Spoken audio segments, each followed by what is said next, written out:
자, 분초사회에 대한 이야기를 계속해서 이어가 볼까요? 스포 금지라는 표현 아시죠? 스포란 스포일러의 준말이죠. 결론을 미리 알게 해서 김 빠지게 하지 말라는 건데요. 그런데 요즘 유튜브에서는 스포 포함 또는 결말 포함을 명시한 요약본 영상을 찾는 사람이 많아졌습니다. 줄거리의 80% 이상을 소개하거나 결말까지 알려줘요. 이런 영상본이 본편 못지않게 인기를 끌고 있다니 정말 신기한 일이죠.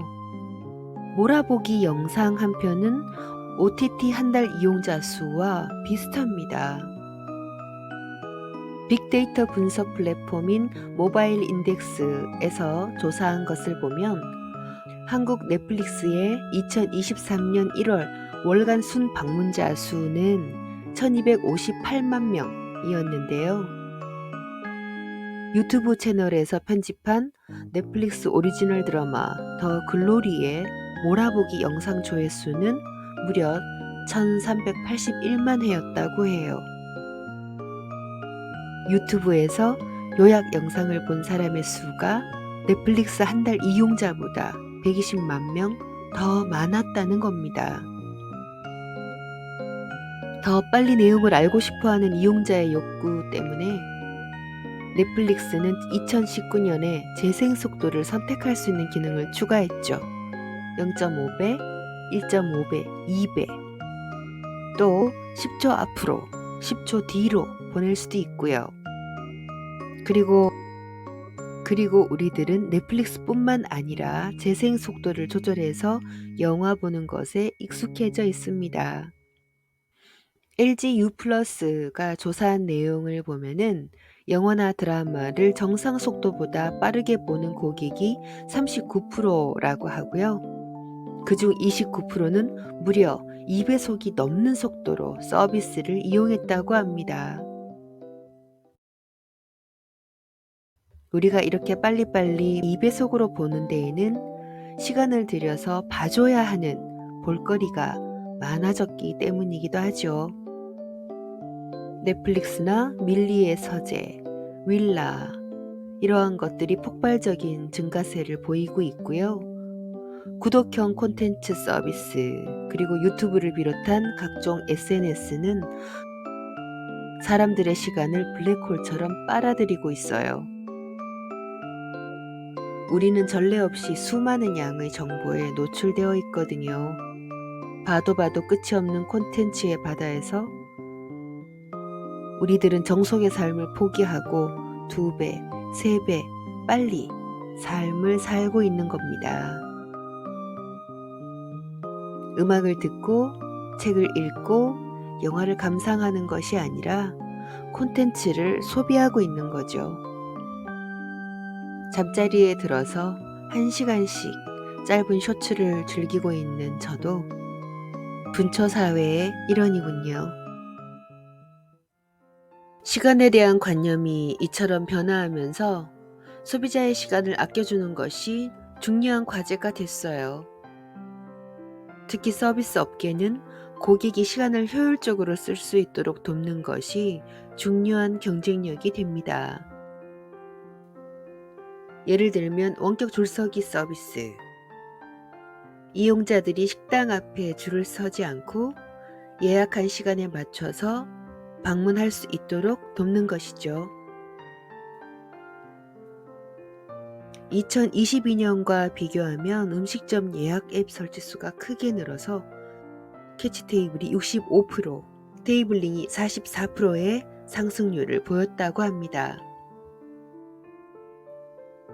엔터테인먼트 영역에서도 빅히트 뮤직은 방탄소년단 팝업 스토어 BTS 팝업을 개장하면서 입장을 기다리는 팬들이 좁은 골목에서 줄 서지 않고 자유로운 시간을 보낼 수 있도록 약 2달간 카카오톡 기반 웨이팅 서비스인 나우 웨이팅을 도입해 대기 인원 관리를 지원했죠. 팬들은 팝업 스토어 인근 웨이팅 서비스 존에서 연락처를 등록하고 자유롭게 기다리다가 입장 안내 알림톡이 오면 150명씩 모여서 단체로 입장했다고 합니다. 이렇게 해서 우천과 추위를 견뎌야 하는 줄서기에서 해방된 것으로 웨이팅 서비스를 이용한 고객 1인당 136분을 아껴준 셈이라고 하네요. 기다리는 시간을 줄일 수 없다면 그 시간이 지루하지 않게 느끼도록 하는 것도 한 방법입니다. 공항이 아주 좋은 예죠. 국제선 비행기를 탈 때는 출발하기 전에 2~3시간 전에는 공항에 도착하는 것이 일반적입니다. 그래서 간혹 공항에서는 기다려야 되는데요. 그 시간이 지루하지 않도록 만들어야겠어요. 예를 들어 싱가포르의 창이 공항은 여행객들을 위해서 다양한 투어를 운영하고 있어요. 듀얼 투어라는 것은 공항 밖으로 나가지 않고 공항에 있는 다양한 볼거리와 즐길거리를 경험할 수 있게 하는 프로그램이죠.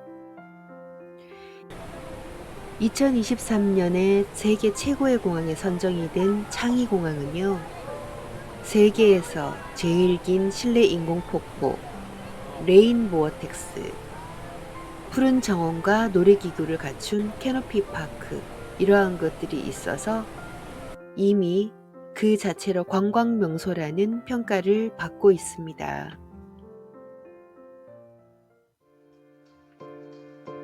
우리가 이렇게 바쁘게 사는 데는 IT 기술에도 원인이 있을 것 같아요. 예를 들어 카카오맵에서는 초정밀 버스 동선을 확인할 수가 있죠. 위성 항법 시스템을 활용해서 지도상에 실시간 버스 위치를 나타내는데 버스 위치를 초 단위로 갱신하고 신호대기 상태, 도로 상황에 따라서 이동 속도까지 확인이 가능합니다. 배달의 민족이나 카카오 택시가 주문한 음식 그리고 호출한 택시가 언제 도착할지 예상 시간을 분초 단위로 알려주는 것도 이 때문일 거예요. 시간을 편집하고 계획적으로 생활하는 것을 선호하는 요즘 소비자들을 위해서 서비스의 개시와 종료 시점을 정확하게 알려줘야 하는 것입니다. 시간을 빨리 돌리는 것, 지루하지 않게 해주는 것, 그리고 또 하나 중요한 것은 소비자에게 정시를 약속해주는 것입니다. 분초사회에서 소비자에게 제품이나 서비스 제공 시간을 정확히 알려주는 것은 이제 기본이 됐죠. 바쁘게 살게 되면은 뭔가 뿌듯한 것이 있죠. 나에 대한 자부심을 느끼기도 하고요. 그런데 유의할 점도 있어요. 노출되는 정보량의 엄청난 팽창성, 그리고 정보가 들이닥치는 속도를 아무 대가 없이 얻는 것이 아니기 때문입니다. 도둑맞은 집중력의 저자 요한 하리는 우리는 모든 차원에서 깊이를 희생하고 있다고 얘기해요. 요한 하리, 영국 저널리스트이자 뉴욕타임스 베스트셀러 작가. 케임브리지 대학교에서 사회과학과 정치과학을 전공했다. 중독과 우울, 불안 문제를 새로운 시각으로 다룬 책 체이싱 더 스크린 비명의 추격. 벌거벗은 정신력 로스트 커넥션즈를 펴냈던 그는 도둑맞은 집중력 스톨런 포커스에서 집중력의 위기를 깊게 파고들었다. 이 책은 출간되자마자 뉴욕타임스와 아마존 베스트셀러 목록에 올랐다. 책의 제목대로 우리는 집중력을 도둑맞고 있어요.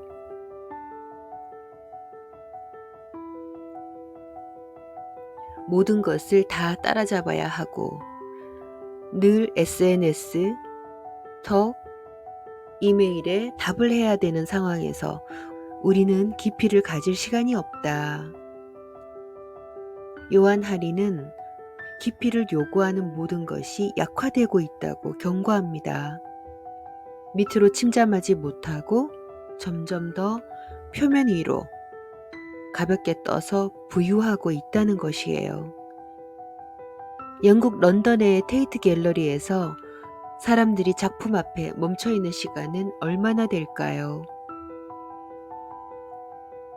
2019년 조사에 따르면 8초였습니다. 바쁜 시간을 내서 미술관에 갔는데 작품당 보는 시간이 8초라니. 음악을 듣거나 영화를 보거나 다른 사람과 이야기할 때 이 8초가 지나면 우리는 집중력을 잃어버리죠. 8초. 금붕어의 집중력보다 짧은 시간이라고 합니다. 금붕어보다 못한 이 집중력의 원인은 단연 스마트폰이겠죠. 마이크로소프트의 캐나다 연구에 의하면 스마트폰이 등장하기 전인 2000년에는 우리의 주의력이 12초였다고 해요. 그런데 불과 몇 년 사이에 3분의 1이 줄어서 8초로 떨어졌다. 그렇다면 2024년인 지금은 8초보다 훨씬 짧아졌을 가능성이 높죠. 1시간 이상 스마트폰을 놓아본 적이 있나요? 아마 화장실에도 들고 가시지 않을까요? 우리는 조금 생각을 해봐야 될 겁니다. 분초 사회 속에서 빠른 속도의 혜택 뒤로 우리가 잃고 있는 것은 무엇일까? 지나친 속도와 전환, 그리고 강한 자극, 거기에서 벗어나서 우리가 배회할 공간을 마련해야겠어요. 우리에게는 차분히 사색하고 자신을 돌아볼 수 있는 여백이 필요할 것 같습니다. 여기까지 분초 사회에 대해 알아보았습니다. 자, 다음 시간에는 2023년부터 지금까지도 강하게 이어지고 있는 기토 소비에 대해 얘기해 보도록 할게요. 여러분 오늘도 수고하셨습니다. 그럼 이만 마칠게요.